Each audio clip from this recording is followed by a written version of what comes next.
War, exotic, and trivial.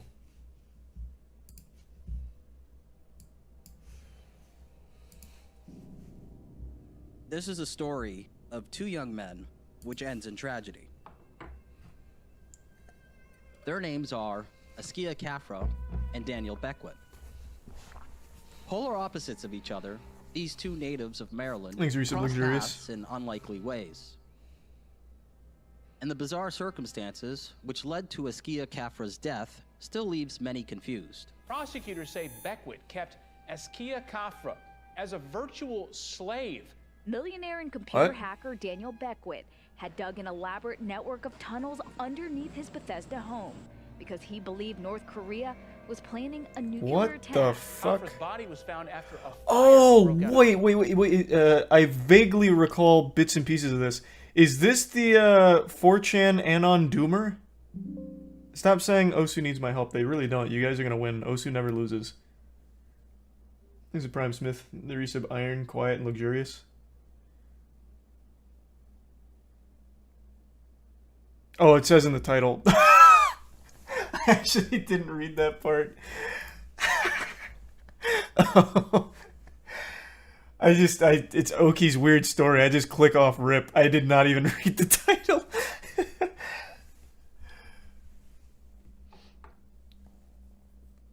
Oh, yeah, I vaguely remember bits and pieces of this. From a long... Well, I don't even remember how long ago it was now. Time's such a weird spot post-COVID. I don't even remember how long ago now. How bad fire. Smoke when you go down the steps? Okay, and what do you do? I'm yelling like, Askia, fire, gotta get out. Daniel Beckwith created a makeshift bunker and had another man help him dig tunnels underneath his Bethesda home. He kept Askia Kafra captive there, and in 2017, that home went up in flames. Firefighters found Kafra's body underneath the home.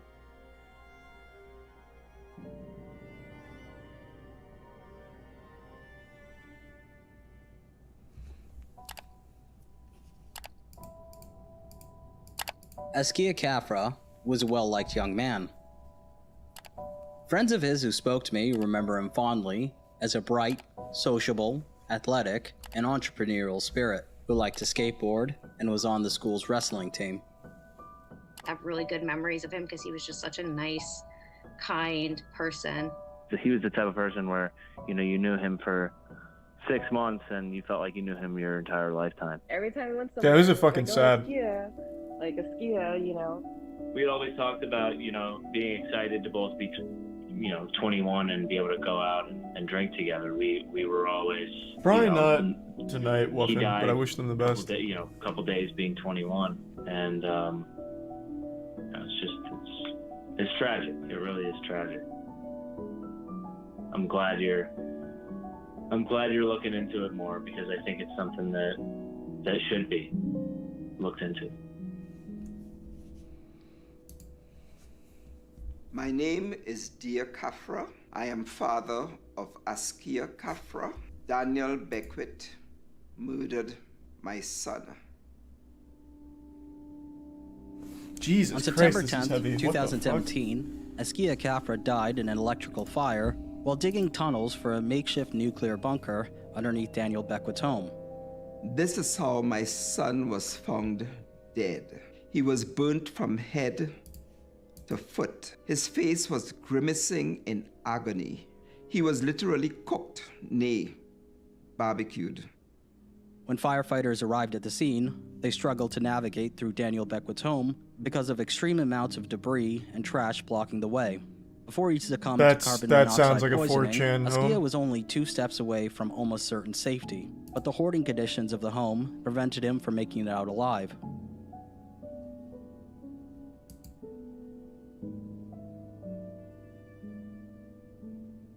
He was found lying nude, totally naked, lying in a supine position on top of a blue arc welding machine. The entire situation is unresolved.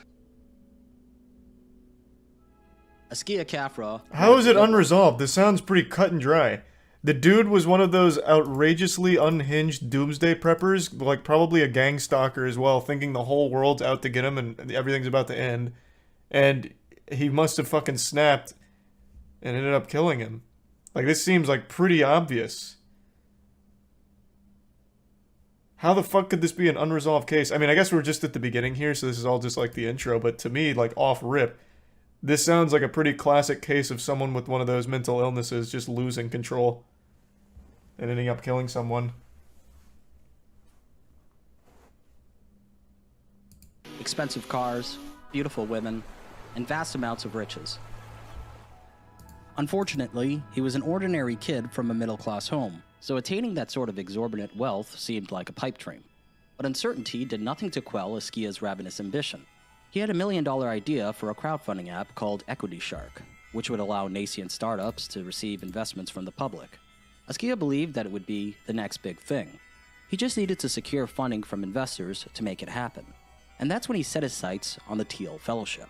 College is sort of, on the one hand, giving people learning, on the other hand, taking away some future opportunities by loading the next generation down with debt. September 2010, billionaire tech giant Peter Thiel launched the Teal Fellowship, which offered promising young entrepreneurs $100,000 to drop out of college and pursue their passions. For Ascia, this was his chance to turn his dreams into reality. But there was still one thing holding him back. Equity Shark needed a lot of work, and Ascia lacked the funding. That's when he met Daniel Beckwith, who offered to invest $5,000 in Equity Shark for 5% stake in the company.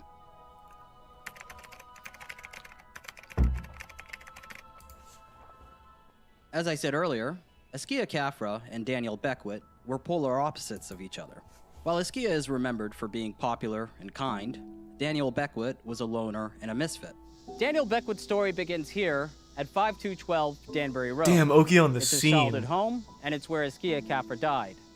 It's a house that stands nestled under a canopy of hickory trees and on top of a steep hill.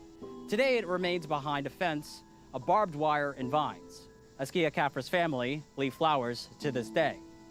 His neighbors, so who are sad. mostly Holy shit. teachers, lawyers, and scientists from the nearby National Institutes of Health, recall that the Beckwith family was eccentric and reclusive. His father, David Beckwith, a singer and professor, was elderly and suffered from Parkinson's disease. Therefore, his mother, Linda Beckwith, who was over 20 years younger than her husband, took on a dominant familial role. Growing up, Daniel rarely stepped outside unchaperoned by his mother and didn't play with other children in the neighborhood. Even into his teenage years, Daniel would go trick-or-treating, followed closely by his parents, all three of them in matching costumes. Daniel was homeschooled from kindergarten until the 12th grade by his mother, who became convinced of his genius after she found him reading a Hardy Boys book while he was still a toddler. Years later, Daniel was saying on Reddit that he had an IQ of 170. At a young age, he displayed an aptitude... Hold on, I want to read that. That is some Reddit shit right there. I am a genius, AMA. Just read what I wrote. Just read what I wrote. I came off as sort of cut off. I can get a bit Sheldon-y. I scored the ceiling, IQ of 160 plus, standard deviation of 15. Usually, my IQ's usually been estimated in the 170s by my psychologist. Was this on like a Rick and Morty post or something? Jesus Christ. IQ of 170. At a young age, he displayed an aptitude for tinkering with machinery. When he was 11, he became interested in programming. During summer, he attended science camp at the National Institutes of Health, where he built rudimentary robots. By the time he was 15, he was experimenting with explosives in his backyard. Eventually, Daniel became interested in the culture of phone phreaking, which is a community of individuals interested in exploiting flaws in telecommunication systems. Sometime in the late 2000s, he started orbiting a community of phone phreakers called the Phone Losers of America, founded by a man named Brad Carter. I spoke to Brad. What an and this is aggressive what he told name. me. I'm Brad Carter. I run the Phone Losers of America. Phone Losers of America started off as kind of a telephone hacking group in the 1990s, and Skunkworks was a regular caller into my old show on Party 93.4. It was called The Phone Show, and he annoyed the crap out of me. Hello? Are you finally, actually picking up on me? He would just Man, this guy has so many red Google flags. Voice Oh and, my god. You know, just specific topics that I didn't care about, but then he would also start throwing in things about killing children and being a basement dweller and, you know, all kinds of chemicals and stuff. Chemical reactions. He was really obsessed with that kind of thing. Yeah, so you had to do more serial killings, I guess. exactly. That's why I was wondering if you had the craniotomy saw and the potassium hydroxide. I mean, it's extremely hard to cut into human cranium using a regular hacksaw, actually. I know, right? Like, he was so cringe. Like, he was like, oh, I'm just like, you know, these psycho, like, smart, like, serial killer type people. If I want to get into just the craziest thing I ever did, it was... I don't want to read this.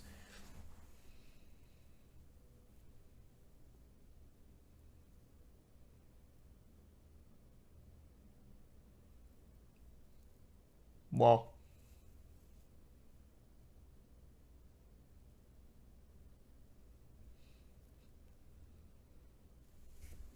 I mean, this is the kind of guy that would get made fun of on the board.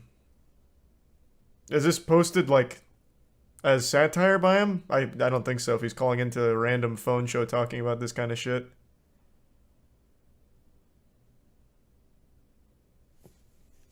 Fucking yikes. Smart, like, serial killer type people. If I want to get into just the craziest thing I ever did, it was... He had trapped a raccoon that was, like, eating all his garbage, and he was trying to kill it. He was like, hey, I'll stream it to Random and some other people, and I'm gonna use this air gun to, like, shoot this raccoon in a cage. And, like, you know, this is crazy. Like, this is, like, legit psycho behavior. Like, One of was the the most psycho thing he ever did. Sure. One of the biggest indicators early on that someone's going to end up as some kind of serial killer is animal abuse, like the torturing of small animals and shit. That is a phenomenon that's been studied so many times, and there is a direct correlation between hurting animals when you're young and taking that to people down the line. That is, like, one of the most cut and dry correlations ever. Like, he wanted to come across as this crazy psycho, and yet for some reason it still gets like, dismissed genius. pretty often by law enforcement. You guys remember what was his name? Pushin Entertainment? I forgot how to say it now. He's the guy that would torture and kill cats on YouTube. He was a 15-year-old. That kid didn't go to jail. He got investigated. He's not in jail. And it's because they don't take it seriously. It's, oh, it's a kid, you know, it doesn't matter that he was torturing and killing the cats. But I have no doubt at some point that behavior is not going to just be cats anymore. He's in jail? No, he's not. Well, at least he wasn't as of 8 months ago. I guess maybe something's changed. I haven't kept up since seeing that he wasn't in jail. Because he made a YouTube video talking about how he wasn't in jail or something. I'm a little foggy on the details since it's been a little while. But last I recall, he is not in jail.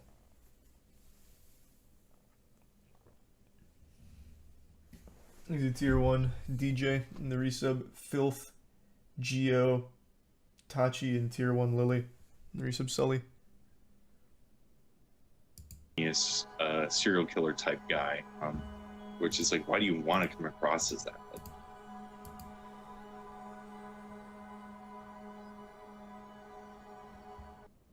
guys, you know the scene in the movie where, like, the cops are busting in, the hacker's like, oh no, and he's like trying to, what, EMP his drives or something? Is that where the idea came from? Actually, the idea came from a presentation that the Shmoo Group put on at DEF CON. They came up with their own anti-forensics challenge for destroying a hard drive in 60 seconds, and they failed at it pretty badly, crowdsourced it, and I decided to go ahead and take on the challenge. The challenge was to remotely destroy a hard drive in 60 seconds while following these rules. When you fire the hard drive, you have 60 seconds. That's a pretty to destroy. cool competition, I guess. Fire suppression, smoke sensors, seismic sensors, because we're near banks. Must not harm other system in the rack, and you must not harm the humans that happen to be nearby when you're lighting off your thermite or magnesium or something like that. Daniel, who was in the audience that day, decided that he would give it a shot. So he bought a fire protection suit on eBay, and he spent the next year troubleshooting different methods in order to win the challenge.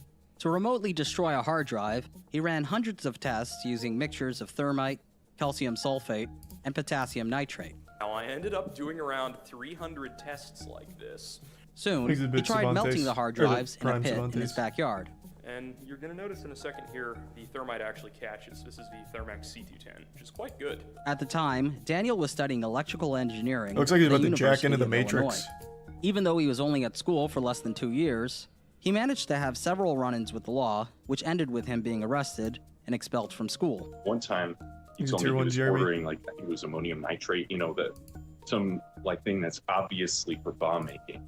But he ordered it to someone else's dorm. So he was like, okay, well, before it gets sent to their dorm, I'll just pick the lock into the like shipping and receiving room at my dorm, and then just take the package before it gets there. He told me, well, the bomb squad got to it, and an FBI guy called him and asked him about it. To find out more, I contacted Daniel's old roommate and Lieutenant James Carter at the Investigation Division at the University of Illinois Police Department. He was a strange kid, and that's an understatement, but he had taken a video of himself taking a syringe and extracting synovial fluid from his knee joint, putting it into a shot glass or a small cup, and then drinking it. Yeah, this is his computer and his work area. Yeah, What so the this is fuck? basically me standing in the doorway. That's worse than of Chris my Chan bedroom. taking a shot of his cum. He co-opted all of this common space for his experiments. So yeah, this like glazy, glossy, like you would think that was water, but it was just melted, dried countertop from his thermite experiment. He was making like thermite, you know, so he could like burn his hard drive if anybody was ever to find out what he was doing with his computer. That's what kind of triggered, the FBI involvement. They basically brought in the bomb unit, basically investigated it on like a terrorist threat level. One of the main FBI agents was so much like Hank Schrader from Breaking Bad. And, first he sees the bleach and he's like, all right, if we find ammonia, then we know we got a situation here. And sure enough, a few minutes later, I hear the guy yell, bingo, when he's holding up the bottle of ammonia. He installed keyloggers, on computers in, some of the computer labs. They had a computer lab at Hendrick House. They had like a staff computer at like the front desk. He put keyloggers into those computers too, and I think he used credentials to log in, as a staff member, and then that's how he gained access to the database that had everybody's personal information in it. Using keyloggers, he collected the email login information of his professors and sent out mass mail to students. Sometimes he canceled exams or offered the answers to the highest bidder. Occasionally, he would simply type penis, hit send, and call it a day. Daniel cost the university $22,000 in damages by vandalizing the computer lab as well as professors' offices. In one case, he filled a professor's office with a smoothie of durian, which is the most foul-smelling fruit on Earth. There was a Is that real? Is durian actually engineering the foulest getting his smelling office fruit? door like locked shut. I've seen it at a Somebody had store taken once. some sort of, Didn't stand out to me as compound like glue, super and foul. They determined it was like glue and graphite. I guess maybe and it's only if you squeezed cut it into open. like the keyhole in his office door, making it impossible for him to, take his key and key into his office. And that happened a few times. And then that's You when, saw like, jackfruit. other events started happening. He kept locking Oh, are the they doors. different? He kept sending emails. He was reverse engineering iCards so he could get into the building and essentially like not be in the building under his credentials. There was a lot of stuff he was doing, getting into the tunnels, the underground steam tunnel system that's like across the university. I had spoken with Thanks, Reese, Neo. TAs, I had spoken with other engineering students, and Bit I would squirty and ask, violet. do you know anything about this ECE hacker? And everybody would say, well, no, yeah, we've heard about it, but we don't know who he is. So I would ask everybody I interviewed, I understand you don't know who it is, but if you could think about a person in the College of Engineering who would be capable of doing something like this, who would it be? I went back over my notes. 3 or 4 people in my investigation mentioned his name, Dan Beckwith. I'm like, okay. So after that, I was like, well, let me start focusing my attention on this, Dan Beckwith. There was stuff operating on his desktop that, pretty much said, hey, I'm the ECE hacker, and then gave him the go-ahead to arrest him. Police officers then searched Damn, Daniel's those room. penis emails, Inside, though. they found a rifle, Worth it. the hood of a fire protection suit, several lockpicks, reverse-engineered ID cards, and keyloggers.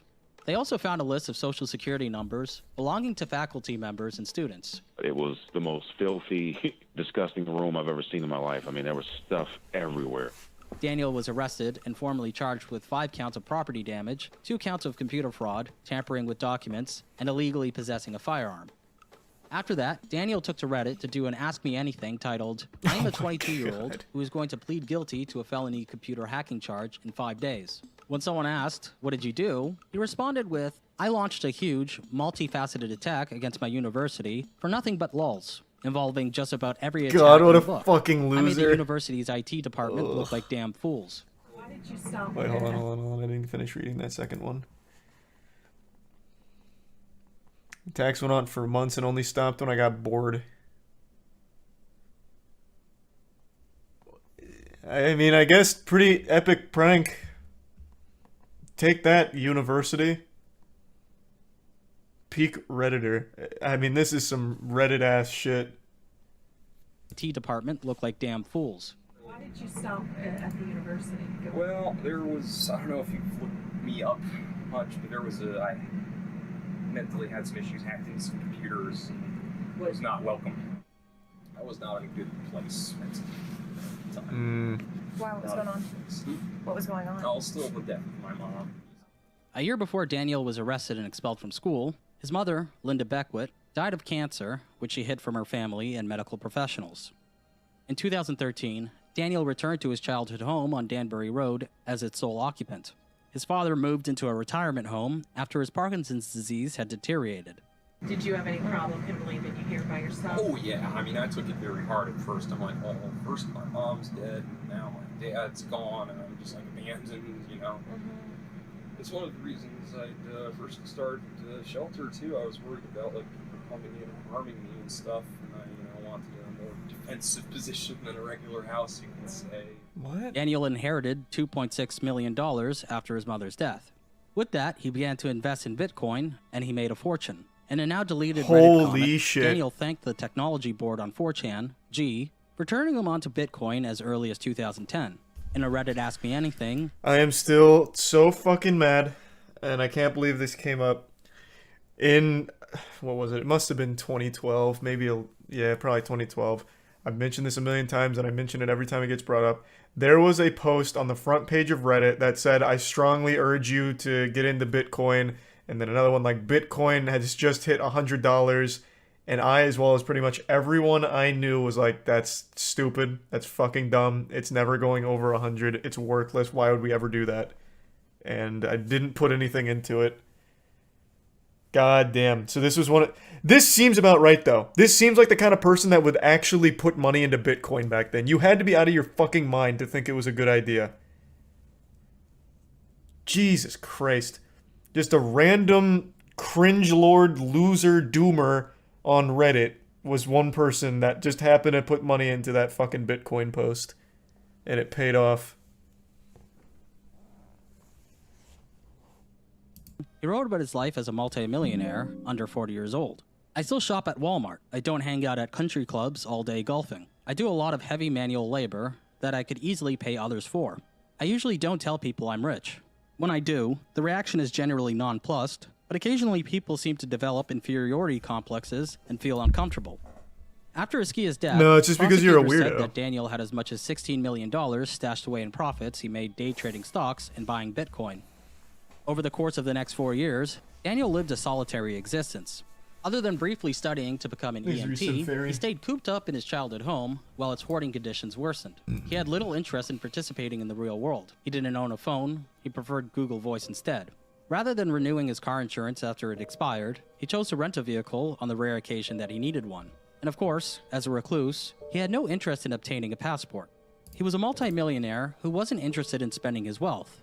Instead, he remained living in his modest childhood home and tinkering with machinery just like he did during his adolescence. I actually got a call, and it was an IRS investigator, and they were asking me about his Bitcoin account. They were basically saying that he was in possession of basically like $1.2 billion worth of Bitcoin. Around the time of the call, the Bitcoin were like $55,000 of Bitcoin, and he had $1.2 billion worth of them, like, you know, somewhere in the blockchain.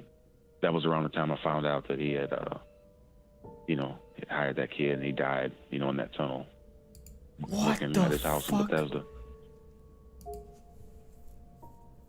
Cool. All right. You ready? Yep. How did you meet Askia?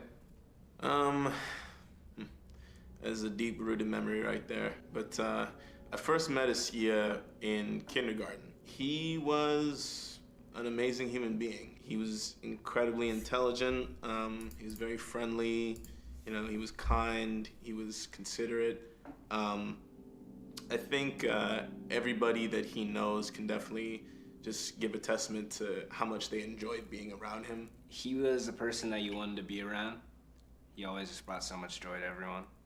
He always had the craziest ideas. He's always like the entertainer. I don't know anyone that didn't like him. Meeting him early in elementary school, you know, he was always like a super fun kid, always laughing. We played in jazz band together in 8th grade, both playing guitar. There were a lot of things that came very, very naturally to him as a musician and as a guitar player that I don't feel like I developed until later on. Askia was a budding musician. He emulated Jimi Hendrix, both in substance and style. God, this he is was really also sad. quite a good trombone player, a wrestler. He also played lacrosse. I remember when he was in 5th grade, he topped the class and he actually got a presidential award certificate from President George W. Bush at the time. You were proud of him? Yes, I was proud of him, but I was also concerned. I was concerned about the fact that he dropped out of college. I told him that he should have been able to try and develop his business. Yeah, so what, can someone fill me in on that? That was the Thiel thing. I don't know who that is. Who is Thiel, and what is that drop out of college thing? So what is that, like a course or something? Thanks to the resub Fruity in the Prime Astro. He founded PayPal with Elon. Thiel's a billionaire, founder of PayPal, and what? He has like a course that tells people to drop out of college and grow their business with him?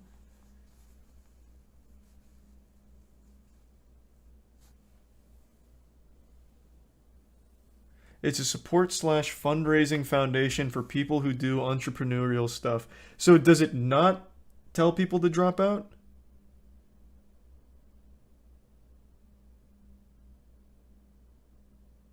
No, okay. I thought that was like one of the core tenets of it. Oh, it does. Okay. He explains it a bit more in a minute. Okay. Alright. Because that's really a weird concept. Undergraduate degree. You see, I don't believe that wealth is a measure of a man. I'm not saying it isn't important. I'm just saying I do not believe it is a measure of a man. I believe the true measure of a man is what he contributes to society, to uplifting society. I believe that's how Askia pictured things. The measure of a man was his wealth. He talked about Jeff Bezos. He talked about Peter Thiel. He talked about Elon Musk. He was just enamored with that. And I believe his philosophy developed here in the States, because in this country, it seems to be get rich fast at all cost. Fucking true. Absolutely fucking Askia true. Jafra had big dreams. When he was in middle school, he and his friend Tavon Giaquinto started a landscaping company. In high school, he built a 3D printer, and together they started a company offering 3D printing services. Following that, they started a clothing company. You know, me and him were both trying to get into the startup world.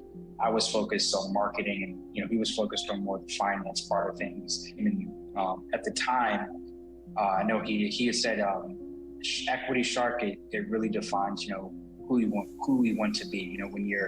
When you're looking for people to invest in your company, they typically call those sharks, like on Shark Tank. And so we wanted to create that, same type of environment for the average general person, where they could have someone invest in their company. Askia taught himself coding and worked tirelessly to bring Equity Shark to fruition. They aggressively sought out investors, but no one would give them funding. After applying to Y Combinator and getting rejected in the 3rd round, Askia told Tavon about the Thiel Fellowship. Askia just really sold me on it that day, and he's like, "We gotta sign up for this." Around the same time, Askia started to frequent a now defunct live streaming website called blab.im. Never On the heard of site that was one. a section dedicated to software developing and investing. One day, while watching the infamous farmer bro, Martin Shkreli, Jesus live stream on the Christ. site, he first laid eyes on Daniel Beckwith. Daniel, who used the handle 3alarm lamp scooter, impressed Askia. Not only did he seem to be friends with Martin Shkreli, but he also claimed to be a multimillionaire investor and hacker. I still remember I never saw any of those streams, but I remember Martin Shkreli, for a brief period of time, had a whole Discord server that fucking worshipped him. Kai and I went in there one night because we were curious and just wanted to laugh at the clowns that were, for some reason, sucking the dick right off of Shkreli's body. and Martin Shkreli was sleeping on a voice call, and they were freaking out about how lucky they were to hear him sleeping. It was so unbelievably fucking pathetic. God, that whole community was awful. And when he did get arrested, I don't remember exactly what happened, but they were like, "No, this is outrageous. He didn't do anything wrong. What? Oh my God, this is blasphemous!" Fucking crying, losing their mind over it. It was a cult.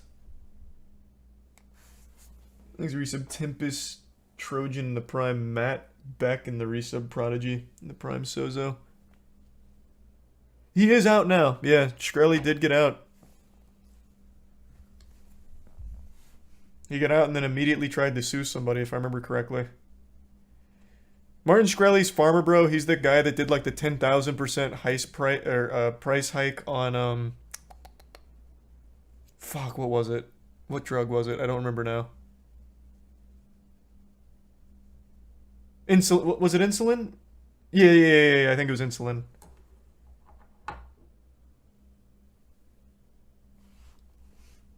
Daraprim. I don't remember the name, but I think you're right. I think it was the insulin. It was like a 10. You know, why don't I just look it up? I'm on the fucking internet right now.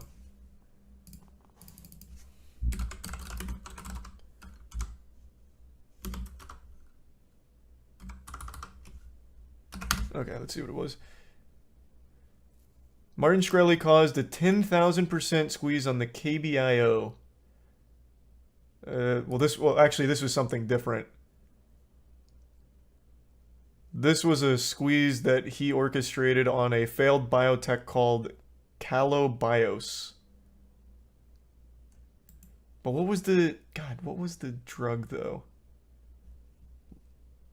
Did I get the numbers mixed up? Was it 1,000% price increase?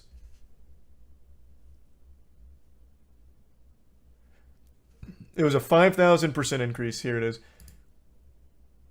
And it was Daraprim. Daraprim. He raised the price of an anti-parasitic drug, Daraprim, to $7.50 a pill from $13.50 in 2015, when he was chief executive of Turing Pharmaceuticals.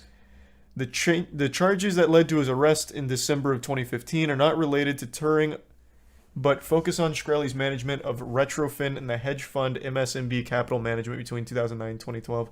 Yeah, he was defrauding investors, right? That's what they eventually busted him for. They said that he paid investors back with money stolen from Retrofin, which he founded in 2011.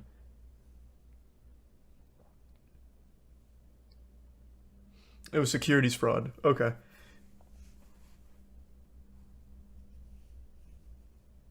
Yeah, the guy is an absolute piece of shit and a clown. No, I know he's out now. Thanks to Prime Violet.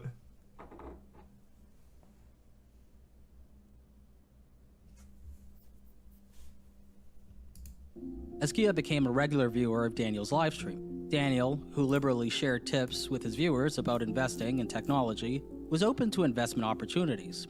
And one day, Askia contacted him and told him about Equity Shark. They scheduled a meeting at a hookah bar in Rockville, Maryland. Askia and Tavon waited 15 minutes for Daniel to show up. And when he did, they couldn't help but notice that he seemed to have something hidden under his gray t-shirt. You could clearly see that there was like a bulletproof vest that he was wearing under his shirt.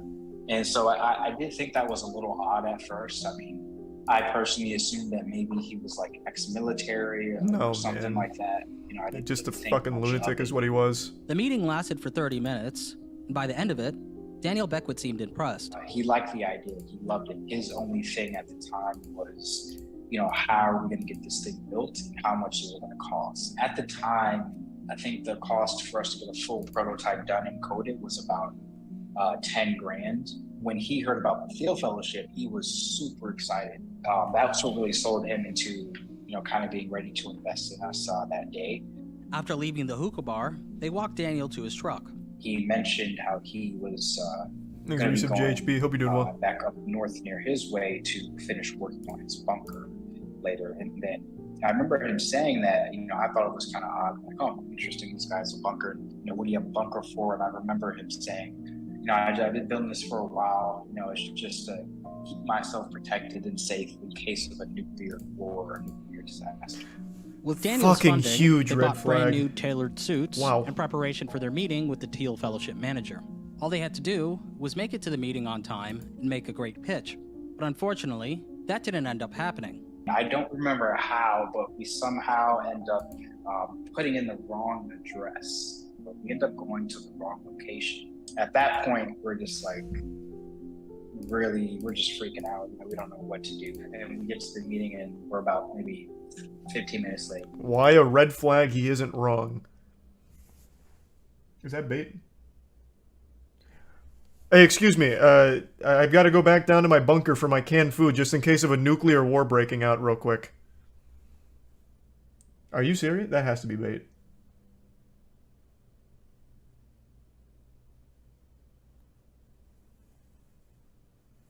That's like actual gang stalking behavior. There's nothing wrong with being prepared. I think there's a level to it. When you're building an underground network of tunnels and a bunker because you're afraid of a nuclear war going down at any minute, that is a mental illness.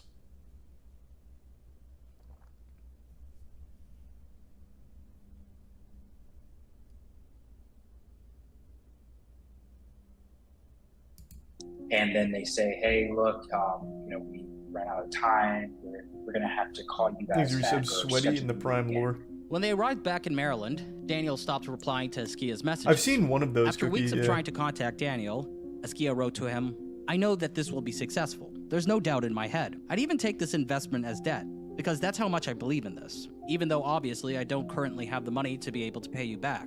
I'd literally... Oh my god. I can't tell what's bait and what's not. I don't think that's crazy. There's nothing wrong with being generally anxious about things. I have a flying phobia. It's irrational, and I recognize that, but it's a phobia, right? I think that's totally fine to be like, I have a fear of nuclear bombs going off at some point. But then there has to be this barrier, like this filter in your mind where it's like, that is a little irrational. Maybe I shouldn't build a fucking multi-million-dollar bunker because I'm afraid of this disaster happening. And maybe I shouldn't be wearing a bulletproof vest anytime I'm out in public.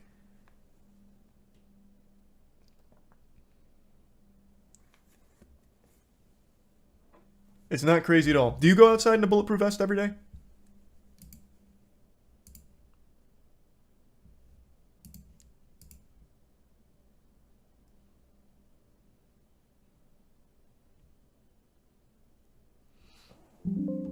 Depends on where you live. Well, I guess, yeah, if you're in Chicago, maybe.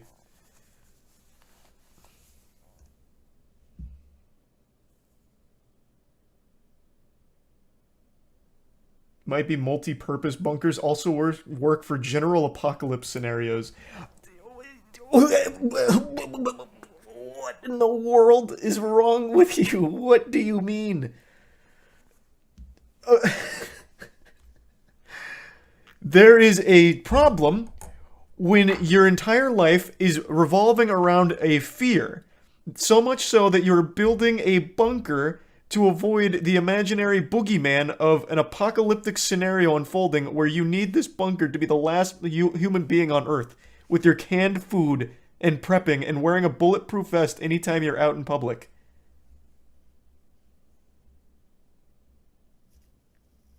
That's not even a hot take. That is a problem. I get shit for being afraid of going on a plane, and rightfully so. I get that it's irrational. How in the fucking world can you possibly try and justify a man spending so much on this bunker and wearing his bulletproof vest out in public, and then eventually hiring this man to dig out the underneath of his house for an underground network of tunnels because he's afraid of North Korea nuclear bombing his house? That is like schizophrenic behavior. That goes above gang stalking.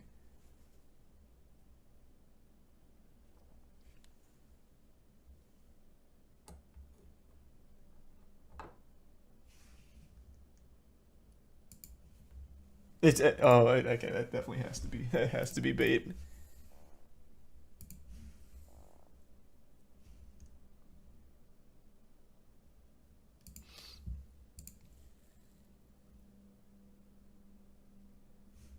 happily work a minimum wage job for a few years if I had to, or just finish school and get a boring-ass job somewhere, or just work it off at the compound. A few weeks later, Daniel finally replied. He agreed to give them more money and took up Askia's offer to help him dig the tunnels. Between January to September 2017, Askia went to Beckwith's house a total of 5 times and stayed there working on the tunnels for days to weeks at a time. Daniel would pick Askia up at his parents' house in the early morning, around 3 a.m. Although Daniel only lived 14 minutes away from Askia, he prolonged the drive for hours in order to mask his home's actual location. He used to blindfold my son with dark glasses and drive him for as much as 1-2 hours way out to Manassas in Virginia. So my son was under the belief that these tunnels were out in the mountains of Virginia. And then he would give him a key lanyard to hold, but lead him into his basement with Askia holding the key lanyard and blindfolded, and he holding the other end. Take him to the hole in the ground, the shaft that leads down to the tunnel, and it's only at that point the blindfold was removed. Unfortunately, it's almost like a dog on a leash.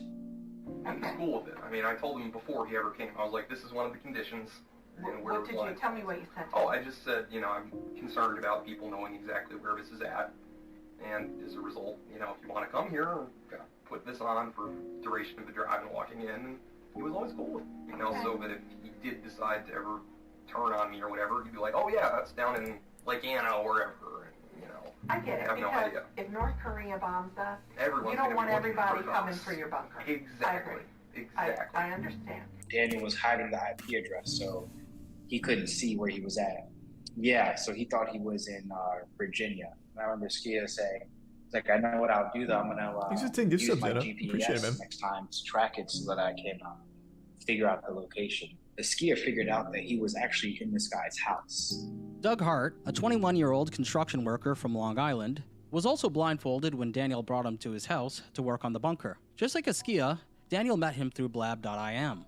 Dick Rocket, and yes, that's a real name, was also another man who worked on the bunker. Now, Dick Rocket is somewhat of a mystery to me, and that's because of his impressive resume.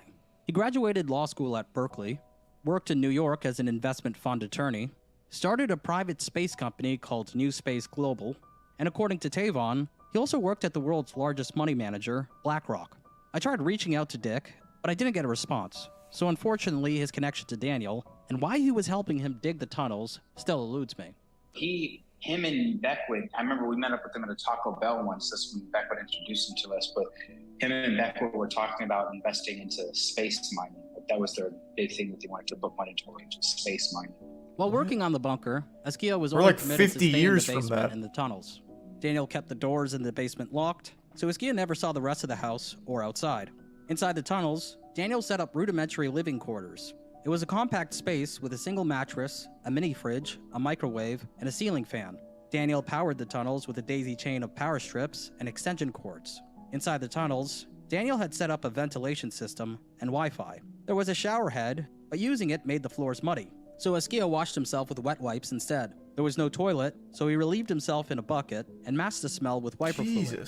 To dispose of the waste, Daniel devised a winch system to haul the bucket from the basement to the first floor, where he would dispose of it in the toilet. If Askia needed fresh air, Daniel obliged, but he was required to wear duct-taped sunglasses while outside. Daniel didn't own a phone, so they used Google Chats. However, this wasn't an ideal form of communication, because occasionally, Askia would lose connection due to poor Wi-Fi in the bunker. Sometimes he would have to bang on the wall near the basement door to get Daniel's attention. I remember once, I think we had an argument about those same tunnels and the work he was doing. And he got so angry with me that he asked me to stop the car, and he jumped out the car and went by somebody. He came home afterwards, you know. But you see, you also, as a father, you have to be careful that you run off a child permanently. Many things I told him, he would rebut it and tell me Beckwith was competent at that, Beckwith was competent at that. It was like Beckwith was a Superman.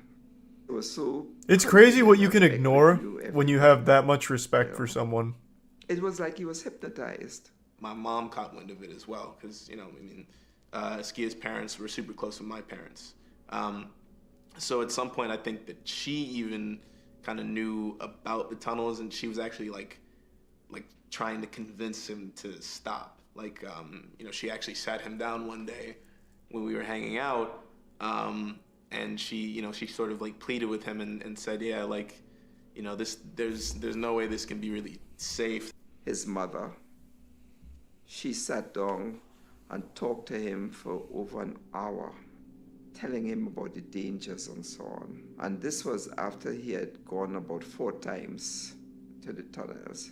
When she talked with him, he stopped going for a while, maybe a month or more. Sometime in spring 2017, the Teal Fellowship officially passed on Equity Shark. After failing to attract new investors, Askia became worried that Equity Shark would flatline without additional capital. Therefore, he broke his promise not to go back to the tunnels and texted Daniel asking him for more work. It took a while, but Daniel finally answered. In 2017, my son went 5 times. On the 5th time, the last time that we saw him leave, he stayed the longest. Can you tell me about the last time you saw him alive? Yes, as usual, Beckett was supposed to be coming maybe 11 or 12. My wife and myself were lying down in the bed waiting to see Askia leave. And finally, sometime in the wee hours of the morning, I'm not sure if it was 2 or 3 in the morning, Askia came to say he was going, he gave his mother a kiss. Little did we know that that would be the last time we would ever communicate with our son. On September 10th, 2017, Daniel was up late browsing Reddit into the early morning. Shortly after commenting on a thread about the Equifax hackers, he fell asleep. At 2:32 a.m., Askia messaged Daniel on Google Chat. "Holy shit, bro, there's no power down here." 5 minutes later, he wrote, "And smoke in the basement."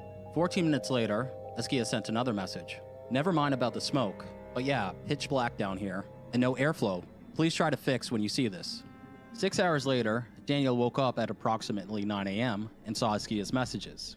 Then he walked from his upstairs bedroom to the breaker box in his basement. After he felt satisfied that he fixed the problem, he wrote to Askia, "Pretty major electrical failure. Just switch it all over to a different circuit."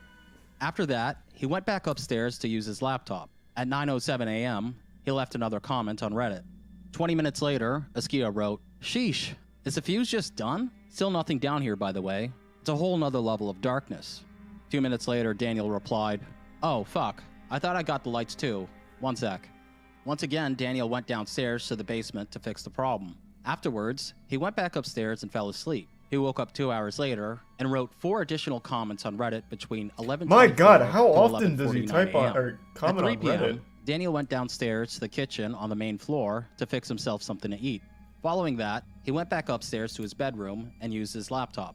At 4 p.m., Daniel heard a beeping noise coming from the carbon monoxide detector in the dining room. He told police that it made a single beeping noise, which he understood to indicate another power failure. After waiting 20 to 30 minutes, Daniel went down to the basement to manually reset the breaker. He didn't check on Askia when he was there. At 4:16 p.m., Askia messaged Daniel, apologizing for not replying to the message he sent him at 9:29 a.m. "Yo, my bad. I was tired as fuck. I def smell smoke down here." Daniel once again went down to the basement to check the electrical service panel and reset any tripped breakers. He said that there was a single breaker tripped, which he reset. While walking up the stairs, he said that he heard a loud buzzing sound coming from the kitchen. When he went to investigate, he heard a series of popping noises coming from the circuit breaker, followed by an explosion. He said that smoke started to rise from the basement to the kitchen floor. Daniel said that he then ran down to the basement. How bad is the smoke when you go down the steps? Is it in the finished area? I think some of it was starting to leak out, but it's mostly in the unfinished area still at that point. There's like maybe a little trickling into the finished area. Okay, but so the unfinished area is just packed with smoke. Just seconds. I mean, it's literally just seconds packed with smoke.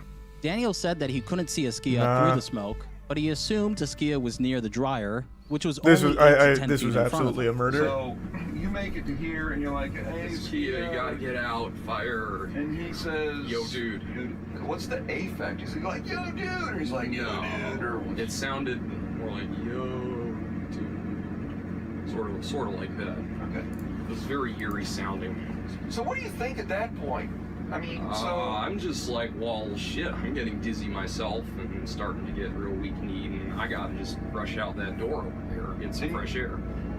Daniel didn't own a phone, so he tried to alert his neighbors to call 911. I remember definitely the first time around, I just started screaming to all the neighbors, you know, help, help, fire, fire. What were you thinking was going to happen to him at that point? I was hoping he'd either run out there or he'd go out the back window. This big window Big here. window there, or the window well. Well, this one's got bars on it. Well, that's not the window. Yeah, that one does have bars on it on the side. I don't think he This could one get out here there. is- That doesn't He have put bars on his. Yeah. Well, of course he put that's bars big. on his That's windows. big. He's Yeah, got it's a big one. fucking I jumped out myself bunker before, and you know. tunnel system. And then there's that window for well on nuclear front of the war. house. I thought he also could have got out Of course, he there. barred his windows. Well, preferably, he would have just gone down into the tunnels and gone out the backyard. Why, when you are on the side of the basement, that it's not burning, it is not very smoky, and someone is on a burning smoky side, why would you direct them to go towards windows which were steel barred or barred up with plywood? Why didn't he do the obvious? Come to my voice. I am on the safe side of the basement. There's not much smoke on my side. There was a door there. He indicated that he went. Yeah, to I mean, the it was. door I think this several is times. absolutely So a murder. Why wasn't it possible I for him completely to agree with the direct dad his here. son to come through that door? The door must have been inaccessible.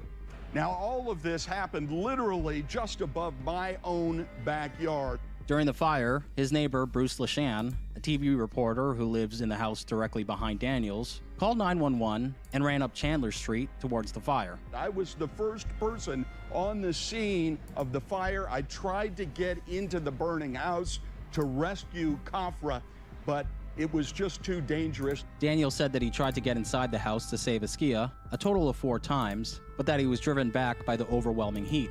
During his attempts to enter the house, he said that he removed a propane tank, gas cans, and other combustibles. On the way out, you told me originally that you took a couple of gas cans. Yeah, But I never found those. Well, one was supposed to be in the front yard and the other was on the Okay, side. so I didn't get that. So somebody might have walked off with them. Jeez. Okay. I'm no expert here, but this looks like some absolutely fucking terrible acting that I'd see in like a bad Hulu original like the Grimspin. What? Someone must have walked off with one of the gas cans that I was put in the front yard? Jeez. Never found them? He said that he also... I will say, and before we continue, people are asking, well, why would he kill him? Clearly, this guy is unhinged. I think that much is very obvious. He's very worried that everyone's out to get him. He wears the bulletproof vest when he's out in public. He duct tapes Askia's eyes, or, well, blindfolded him to get him to the tunnels.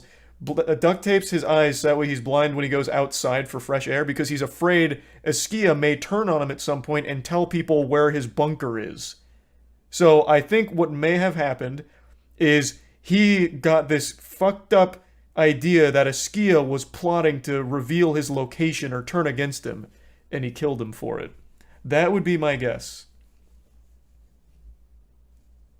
also tried to dig a hole, hoping to enter the tunnel from his backyard, but gave up because he was too tired. Several firefighters arrived between 4:28 p.m. and 4:46 p.m. They struggled to make a path through the basement due to severe hoarding conditions. It took firefighters approximately a minute and a half to 2 minutes to traverse the short distance from the basement side entrance to the fire. It only took 2 to 3 sprays of water, lasting approximately 15 to 30 seconds, to extinguish the fire. When the steam finally cleared, firefighters found Askia's lifeless body.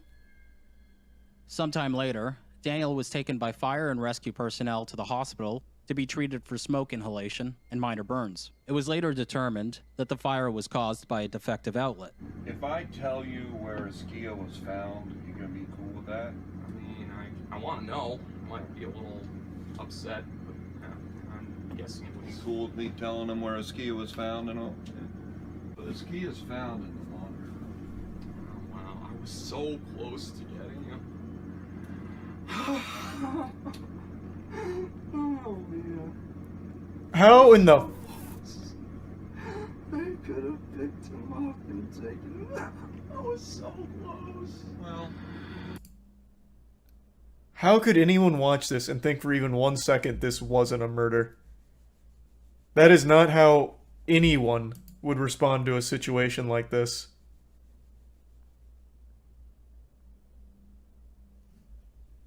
No, this is like worse than YouTuber apology level acting. May not have been anything you could have done. Oh, wow. I mean, that was just awful. So close. I almost rescued him. I almost rescued him. Let me ask. Holy shit. I have a daughter who is learning disabled after Askia was deceased without us knowing it. She kept saying, oh, my brother is coming home this weekend. My brother is coming home this weekend because apparently he had talked to her until they will come home the next weekend. Little did we know that that very same weekend we were supposed to be coming home was the weekend he died. We didn't know for about 2 days. We didn't watch local news. We weren't aware there was a fire in Bethesda. We just weren't aware. That happened on Tuesday, September the 12th. They said Askia was burnt beyond recognition. He could not be identified, and that I would have to get dental records to verify their contention that it was him.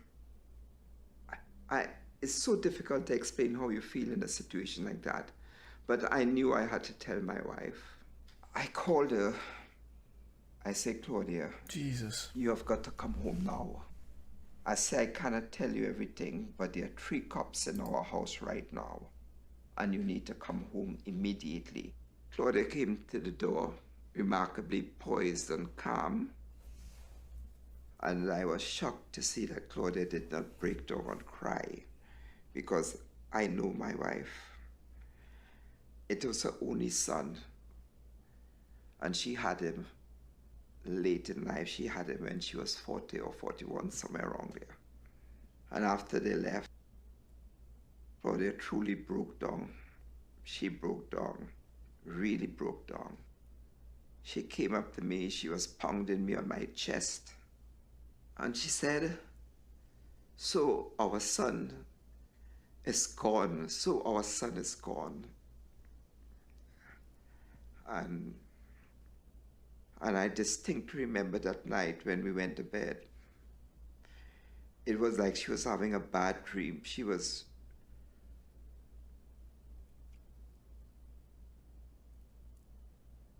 repeating over and over, like almost in a sleep. She was repeating, I want back my son. Jesus Christ. She was saying, I want back my son. And I told her, you know that's not going to happen. I guess I was being brutally frank. I said, you know that's not going to happen. You know that's impossible. I think Askia was legitimately deceived. You know, I think he was brainwashed. He was sort of led on by a person. It wasn't even deception. It was straight brainwashing. That he was interested in sort of bettering his life, or you know, helping him with this, you know, being invested in his company he was trying to get up off the ground. And I think that in a sense sort of made Askia, or convinced Askia, that doing this would sort of get him closer to that goal.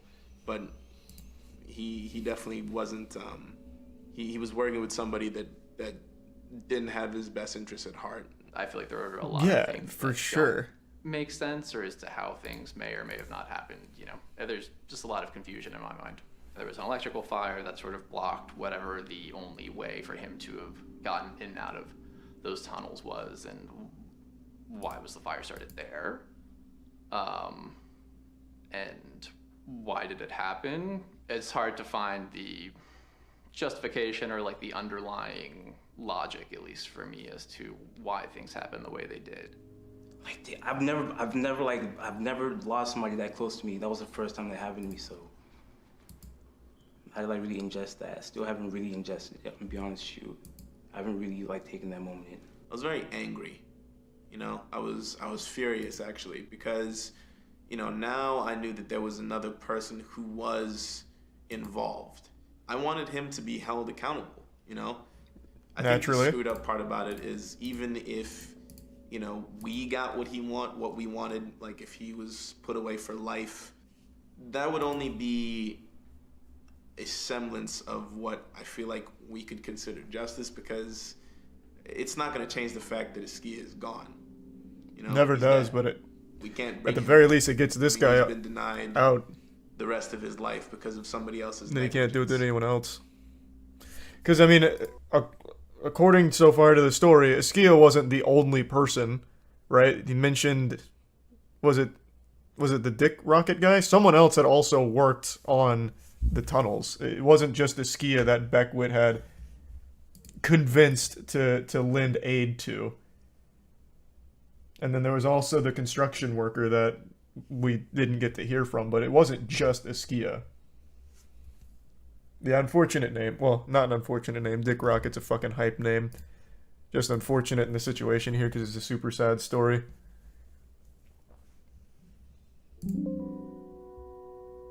Yeah, his real name was Dick Rocket. Let's go.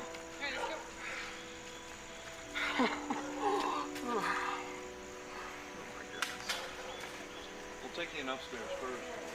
There's not really any damage up there, so easy into it.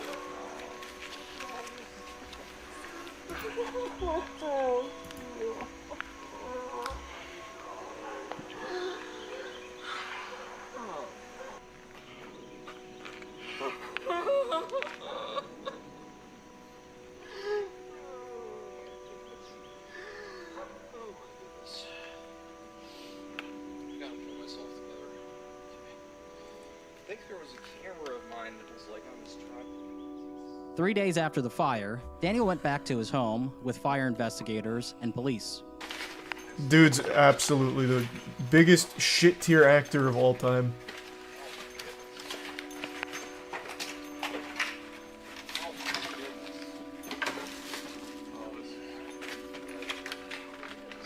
Was on the bed right here. Man, he really got over the whole death thing quickly. Just you know, where's the camera? Where you were when you noticed the Yeah, when I heard the beep. Okay. Yeah, no, laptop's not here.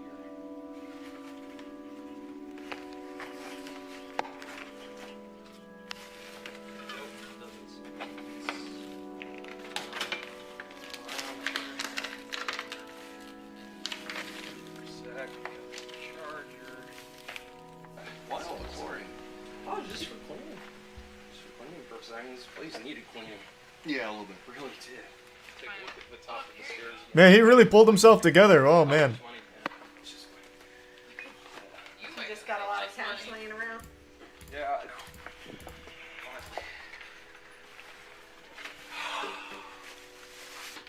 This is way messier than it was before.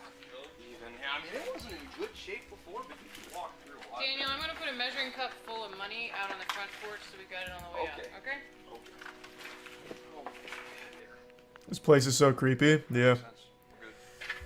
Because he was just a filthy, hoarding lunatic.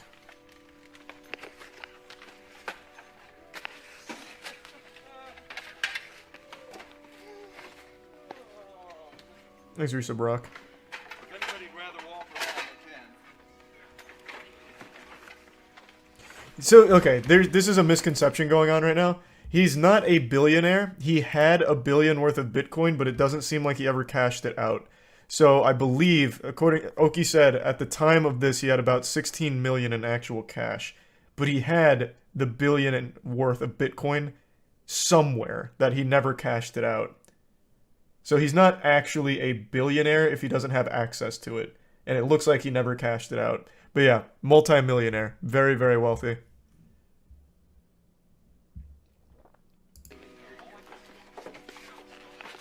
Should have worn my boots today. Now I'm afraid of tetanus.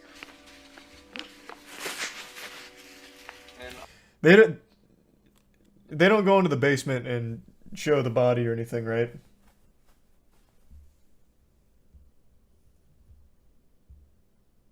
No. Okay. Good. I'll try to mark them. Okay. So if we have to do any more work in here, we'll make sure we He's in jail now? I don't know. I'm going to guess he's not.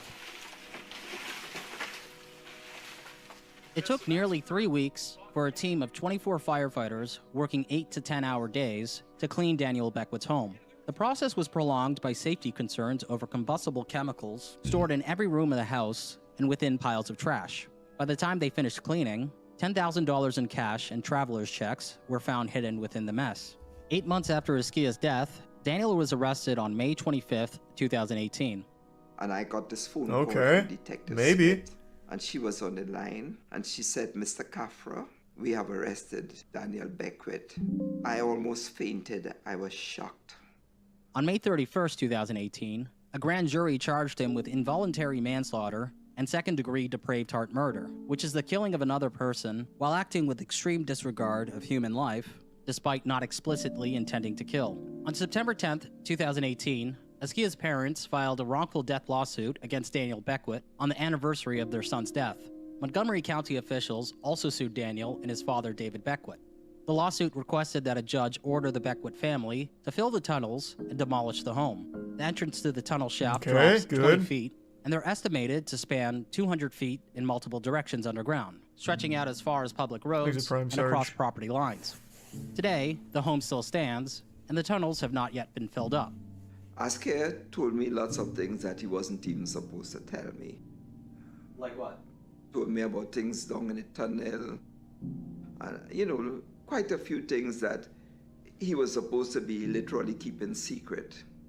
For instance, he told me about a special chamber underground in which Beckwith told him not to go in there. It is dangerous, it has explosives and other dangerous stuff. I got the impression that that chamber underground had a door leading into it, and that the door was kept locked.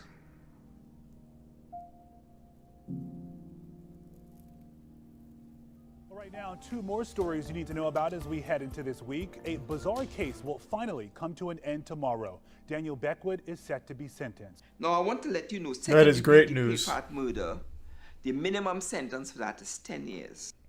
And I think the maximum was either 25 or 30 years. The judge at the sentencing gave him 9 years. 1 less than the minimum. I couldn't understand it. Here's her explanation. She don't believe that what happened rises to the level of a second-degree depraved heart murder. And because of that, this is the reason she gave him 9 years. And what the fuck is the point in having a minimum sentencing when it comes to a crime? What the fuck? The reason the minimum is there is that it's not supposed to go lower. How can you just be like, yeah, I'm just gonna disregard that? I don't... What? How does that make any sense? I don't think he paid off the judge. It doesn't seem like he had access to his money. That makes no fucking... It's a goddamn law. Like, by giving less than the law-dictated minimum, wouldn't that be breaking the law from her? What? Can that happen? I've never heard of that.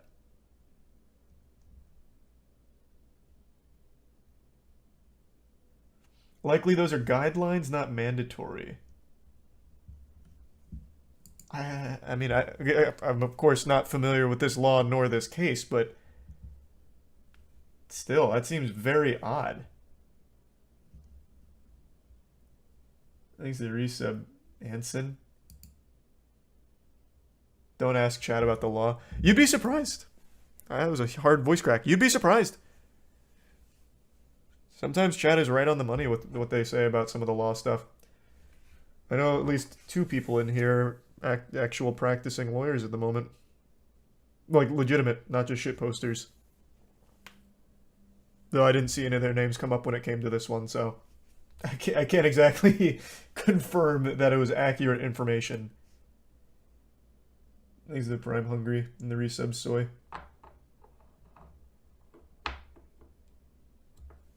That's fucking wild to me, Kopi. Hold on, I gotta pee really bad though. Just give me 1 second. I'll be right back.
Just one sec. Thanks to the bits. Kurofin, the resub Ashu, and the 10 gift subs Inna, and the 2 gift subs Speed Razor, 5 gift subs Speed Razor. Good to see you, man. Hope you're doing well, Speed. And thank you again, Inna. You've been so generous over the last 2 days. Thank you for that.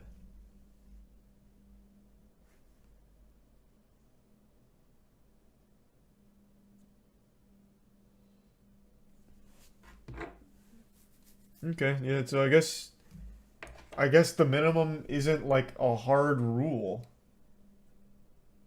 Thanks for resub, Mr. Rhea. That's just wild to me. Why even have it there in the first place? If you can just, at your discretion, be like, I'll give less. Thanks the Prime Random guy, and the Bit Snert, and the Prime Moccasin.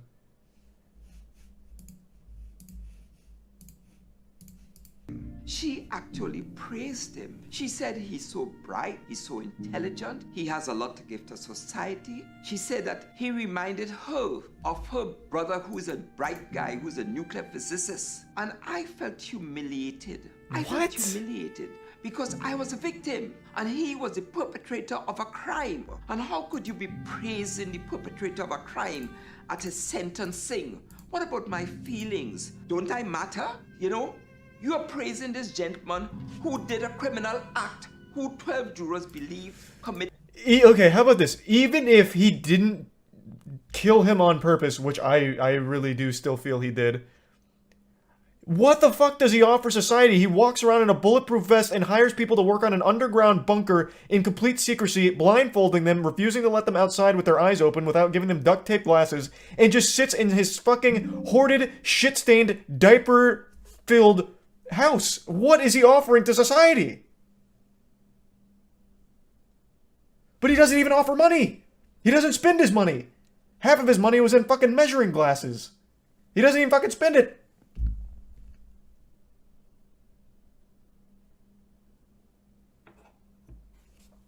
That makes no sense. That actually makes no sense. Now I am starting to believe the conspiracy that he did somehow pay off someone somewhere. That makes no sense. No sense. Even if, again, you don't find him guilty of killing on purpose, or what was he charged with? The depraved heart manslaughter? I'm getting charges mixed up. Even if you don't find him guilty of that, saying that he has a lot to offer society, so I'm not going to give him the minimum. But he, for the last fucking 20 years, has done nothing but live in a hoarder's house and build an underground network of tunnels because he's afraid of a nuclear fallout. Jesus Christ. He doesn't spend the money either, so he's not even helping, like, businesses around the area or something. Oh my god, that... Even just hearing that is infuriating. What the fuck? Thanks to the resub, Drool, Lemonade, and the 5 gift subs, Jacob. Thank you, man. The Prime Samurai. I mean, I guess it could be racism. Where was this again? I'm forgetting. But even that I would find hard to believe. It's in Maryland. I'm not too familiar with Maryland. I couldn't tell you if, like, Maryland is particularly racist in the area. It is possible. Like, I can't write it off. But I'm starting to believe more in the briberies thing. Because, again, he had tons of money. He never spent any of his money. Maybe he dumped it all at once into this. But yeah, I mean, again, yeah, racism is, I mean, it's certainly a possibility. Murder and manslaughter. And then she gave him 9 years. That hurt my feelings. And you know the strange thing about yeah, it's a fucking miscarriage of justice. She's an elected judge, and I had voted for her.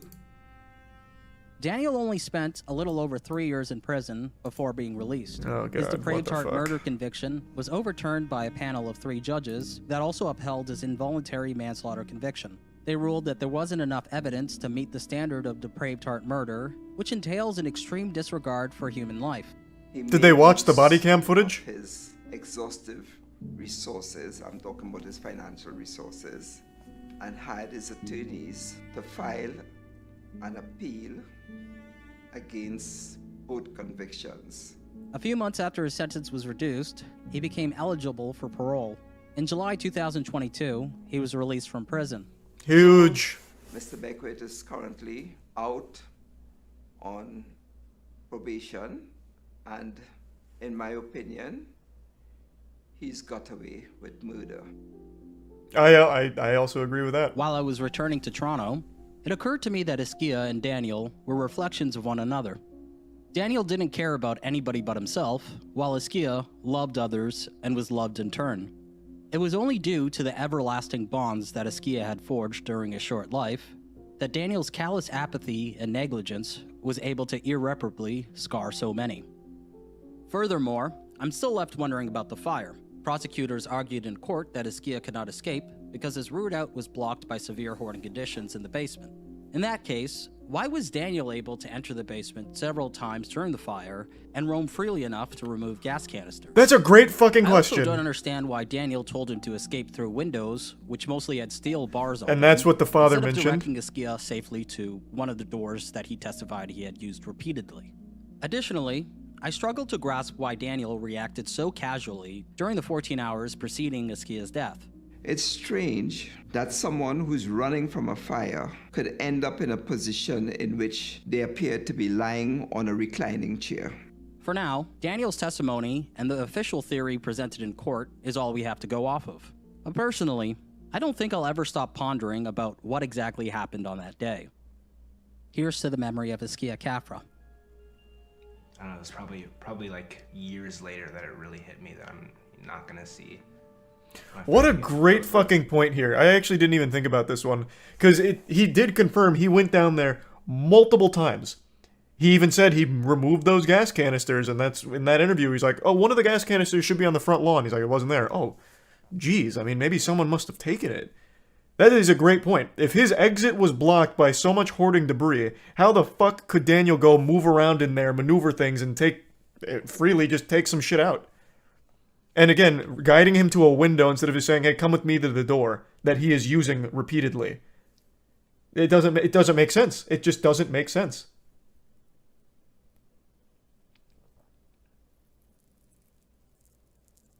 That first point is a great one that I didn't even consider. One of the doors that he... Personally, I don't think I'll ever stop pondering about what exactly happened on that day. Here's to the memory of Askia Kafra. He's a tier 1 JD. There said Manny. Probably like years later. Thank you again, that it really Anna. hit me that I'm not gonna Thank you for the generosity, Anna. my friend again. I was devastated. I'm still devastated. It feels like there's just a very large void in my life, a sense of emptiness that's gonna be there probably for the rest of my life. I was very shy, you know what I mean? I was very like to myself, and he never made me feel like.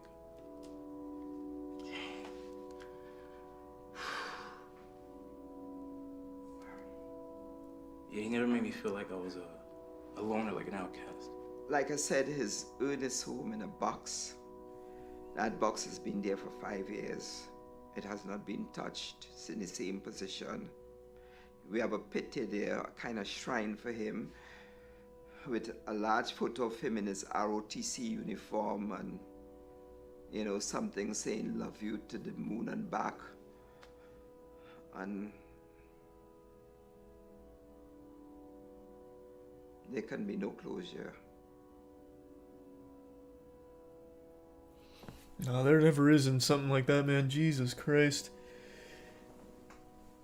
Oh, wow.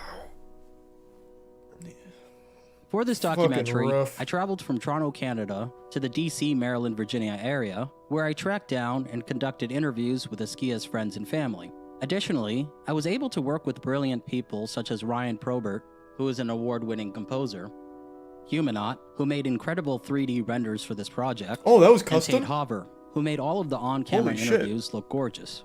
This was only made possible due to the generous contributions of my backers on Patreon.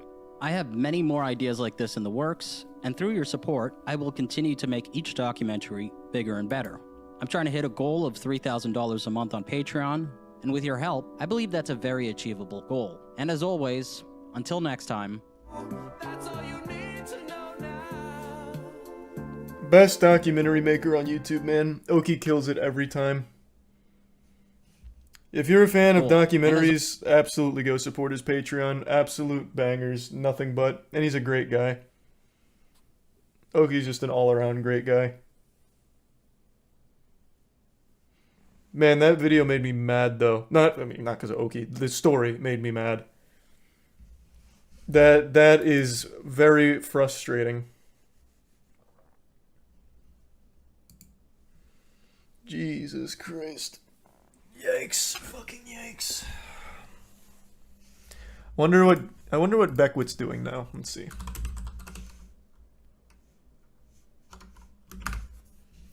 I don't think I'm going to be able to find anything on him, but why not check?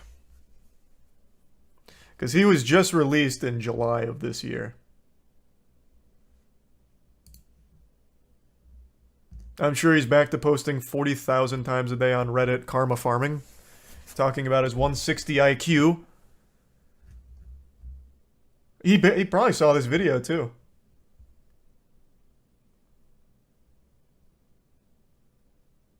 Why didn't he have a phone again? I believe Oki said it's because he just preferred Google Voice. The he's a lunatic.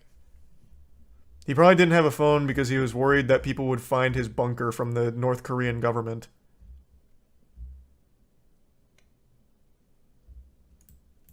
Yep.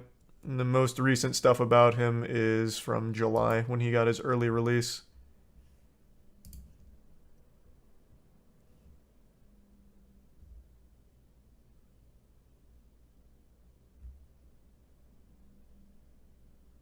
Nothing else.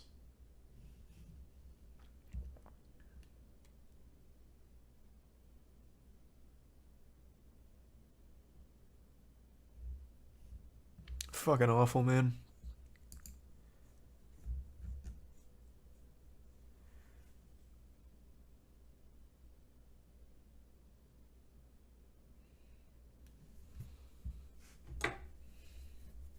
There's a Prime Dread, and the resub Ryan, and Puzzles, and Shay, and Bull. What's his Reddit? I don't think Oki ever actually showed the account, just showed his comments. Here, let's go to the IQ one. Oh no, wait, this is on the B board. Where was the one where he's bragging on Reddit about his IQ? It was early on.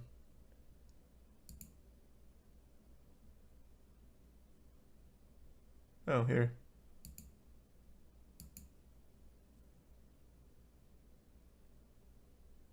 Oh no, I guess this is a table dresser. Let's see.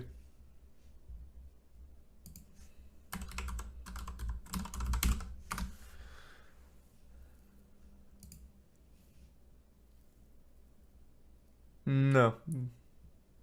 This is not him.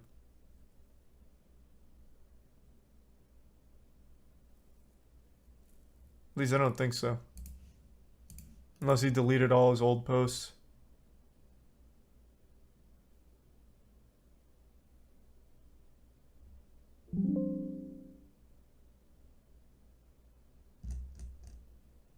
Yeah, I don't think this is the right one. Alarm 3 alarm lamp scooter.